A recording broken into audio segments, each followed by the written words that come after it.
Hello world, Jay Sherm here.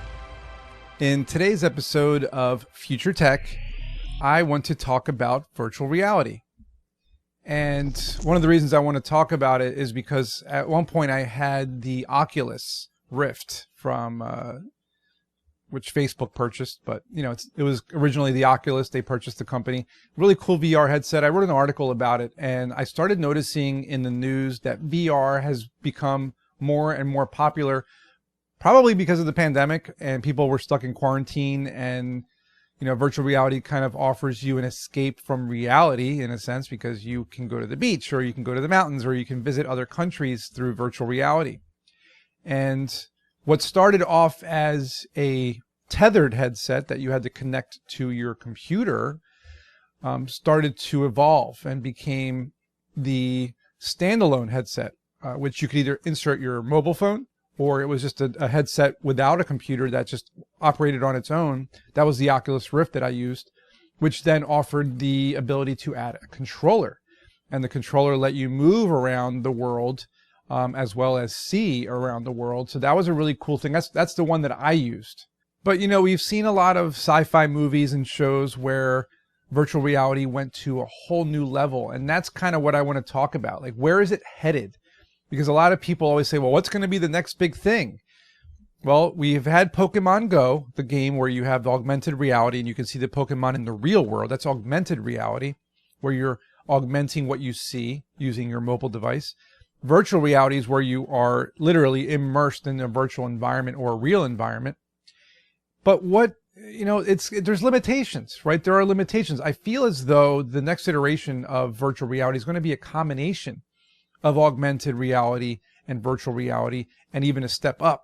We've seen, I remember on Shark Tank, I saw an omnidirectional treadmill where the guy was kind of hooked in with these bungee cords in this circular treadmill device where he had the virtual reality headset on, he was holding a rifle, and he was running on this treadmill while you see the avatar in the game running with the gun and shooting bad guys. So that's a really cool kind of next level way to be immersed in a video game, for example. Like, you could literally be running in the game as the avatar and shooting as the avatar. Not only is it good exercise, but it's a good training thing for soldiers, possibly. So I believe that would be a really cool way to enhance virtual reality. I mean, imagine the possibilities. You can be a Jedi with a lightsaber, and they already did stuff like that for Star Wars. I tried it once. I was Darth Vader with a lightsaber. I was a Jedi with a lightsaber in a Star Wars environment, and I had to map out the room I was in using the headset, which was crazy. So it mapped it all out, which meant that the environment in the game knew where I could and couldn't go, and so it kind of kept me in those borders, and there was like a line around the room in virtual reality, so I knew where I could so I'm not walking into a wall or walking into a counter or a door or something like that. So that's kind of getting there, right? It's getting to that point. And once we see a more affordable omnidirectional treadmill or something like it, where you can literally do an obstacle course in your house, or you can climb a mountain or something in your house, and you start to realize that now you don't have to be you don't have to go to Paris, or you don't have to go to Rome or whatever, Barcelona or whatever country you want to go to. You could literally walk around a city on this treadmill. Maybe even live, if if it becomes a thing where they have live camera people around and you hire one for the day, and now you can literally walk around your favorite city without having to travel. It's not the same thing, but hey, it's better than nothing. And so from there, the next evolution would be what we saw in the movie Ready Player One, or what was in the book Ready Player One, where there was haptic feedback clothing, right? So now you're wearing a suit that completely transforms your body into a sensitive part of the virtual reality experience. If somebody hits you, you feel it. If a butterfly lands on your hand, you feel it. If, you jump into water, maybe your body gets a little colder, and of course there are more adult themes that could use virtual reality with a haptic outfit, with someone in another country or another city and you can't see each other, but you can through virtual reality and you can feel each other through your suit. But that's a whole nother topic that I'm not going to get into. But we could talk about how there could be this futuristic virtual reality interaction, right? Let's say you're, for example, my brother lives in Europe. He has kids that I can't really see because I'm in America. And maybe through virtual reality and a haptic outfit, all of us could see each other, hug each other, laugh together and be kind of closer to each other rather than just a FaceTime, or a Zoom or a video chat. It's not the same. But if I could be inside of their bedroom or inside of their house or at the park with them in Europe and hug them and play with their dog and, do the things that I can't do, possibly even walk around with them if there's maybe an AI assisted robot or something, which is also part of this whole equation is, having artificial intelligence be a part of it. Because imagine I could have an AI robot, okay, an AI being, a humanoid or something. And that humanoid is in a closet at my family's home in Europe. And I turn it on. My face is on the face of the AI, so you can see me, but I'm in virtual reality mode. And they're hugging the robot. I'm hugging them. Yes, it all sounds weird, but it's their uncle. Right? They see this face. I can talk to them. I'm in virtual reality. I can move around on my haptic, on my treadmill with the haptic feedback. So I feel everything. I walk. I can move with them. I mean, the possibilities are endless. I mean, imagine if you are a skilled surgeon and you can't get to a hospital in Mumbai fast enough to save someone because they need heart surgery or whatever it is. You could jump into this AI humanoid and turn on the virtual reality, turn on the haptic feedback, and you can literally control this AI and save somebody's life all across the world. I mean, that's the future of virtual reality and artificial intelligence and, these haptic feedback, and it's endless. I mean, we've seen Iron Man, right? Tony Stark had Jarvis, his artificial intelligence assistant, who was helping him in his Iron Man suit, but also helping him in the lab. I mean, we could see stuff like that. I mean, Star Trek had the computer always mapping out coordinates and helping them figure out, parsing data to help them make decisions. There are so many, AI assistants that we've seen in movies that we could also have in real life, and we could interact in a deeper way through these suits and these interactions and virtual reality headsets. I mean, one of the things I found out through research, being that I'm a filmmaker and I'm a huge sci-fi fan, when I learned, this is years ago, but I learned that Avatar, the James Cameron blockbuster, not only was it made in 3D, but he had to invent VR technology to create the movie. And the whole movie was made in like an airplane hangar, like a warehouse. And it was all green screen, or blue screen. And he created this virtual reality technology where he, as the director and the cinematographers and the actors, everybody was wearing the motion capture suits, the mocap suits, right? They were wearing the suits with little balls all over their bodies. On the screens, they could see the avatar worlds, the virtual environments, the computer-generated imagery, the CGI. They could see all of it in real time while they were shooting a scene.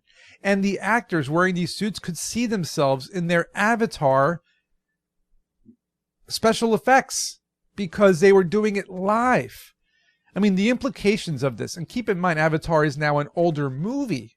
This is years ago that movie came out. And now Avatar 2 and 3 are coming out. The fact that James Cameron had the foresight to create this virtual reality environment to create a movie, to me, is completely mind-blowing. Being able to see a scene in a movie, in a virtual environment, as you're filming it. I mean, there's nothing I can say about that. It's incredible. Incredible. So imagine if you could do something similar for your job. Okay, let's say, you work at a company, but your commute is like a 2-hour commute there and back. So it's an hour there, an hour back, and it's a long commute. And your job says, you know what? We're going to let you work virtually. Forget, remote work is one thing. Working from home is one thing. But what about working virtually, where you are literally in an office and people can see you with their virtual headsets? Maybe it's just glasses. Maybe by the time we get to this point, it's just like one glass over your eye or a set of glasses over your eye, and you can see your employees in the office. They can see you. You can shake hands and feel it with a haptic, maybe just a haptic glove. Maybe you don't need the whole suit, maybe just gloves. Shake hands. You can stand next to their desk and point at their screen. They can see what you're working on. You can collaborate. Imagine if you could work anywhere in the world through virtual reality and you don't have to actually be there. That is the true power of VR. That's working from home. That's remote work. But without being stuck behind a webcam and a screen, you're actually in the office, in the room, and that would be pretty cool. That would be pretty cool, especially when you have a lot of people working in different countries and you want to have a team meeting and you want everyone present. You can actually have their bodies in the room. So that's just an idea. I think that would be insane. And of course, like I mentioned, this would be great for medical personnel who can't be all around the world at once, and any expert, right? If you can't have experts in the room to see something, imagine if you have a household problem, like a plumbing leak or electrical problem or whatever. You have a problem in the house. You need an expert to come fix it, rather than just showing them on video, which is hard to do because they can't really diagnose issues, especially with computer problems and major appliances. If the person could be in the room in virtual reality and walk around the room and really look, in the different areas of the problem, and you could have your glasses on so you can see them and they can see you, but they're not really there, just to kind of diagnose the issue. Because for example, I had a problem where I had my furnace and my air conditioner broke right before the summer, and it was hot. It was like 90 degrees. The repairman first came to diagnose the issue. Okay, he was here for like an hour. He had to figure out what was wrong. He didn't have all the tools he needed, so he had to come back a second time. The second time he came, he diagnosed the issue, but he didn't have the part that he needed to fix the issue. So he had to come back a third time. And the third time, he finally fixed the issue. But now, all of those times he came, I feel as though it was possible to maybe diagnose the issue virtually by maybe having me do the testing for him. Like, here, turn this on, or unplug this, or, pull off that cover for me and let me see what's inside. That kind of stuff, And if it doesn't work, then they come out. But at least, for certain problems, like if it's a plumbing leak and you can see the leak and they can see, okay, yeah, we see what the problem is, and we'll come out and fix it. They can purchase the parts they need to come out and fix it. And I know I'm rambling about this home improvement thing, but I mean, it could save a lot of time. And a lot of workers, contractors who are at home and they don't want to drive out just to check something out, they could quickly check from home. And that way they could do a lot more calls. Because a lot of times contractors are busy on calls when you call them and they're too busy to come and they got to come a couple days later. Well, this way they could just knock out a bunch of calls in a row. Same with a doctor. They can check out if you're having a knee problem or a back issue, or maybe you have like a sore on your body somewhere, or like a bruise. The doctor can physically see it with these glasses and they're right in front of you and they can inspect you. And, if they're using haptic feedback suits, they can, hit you to make sure your reflexes are going well. And I mean, the possibilities are endless. It's just insane. And I'm looking forward to seeing where VR is headed. I've already tried what's available today. I can't wait to see where it goes in the future. And I'm curious to hear what you think about where VR, AI, haptic suits, and, omnidirectional treadmills, and where are we going next? And let me know in the comments. I want to know, and then I'll respond to everybody as usual. And as always, I will see everyone in the future in next week's episode.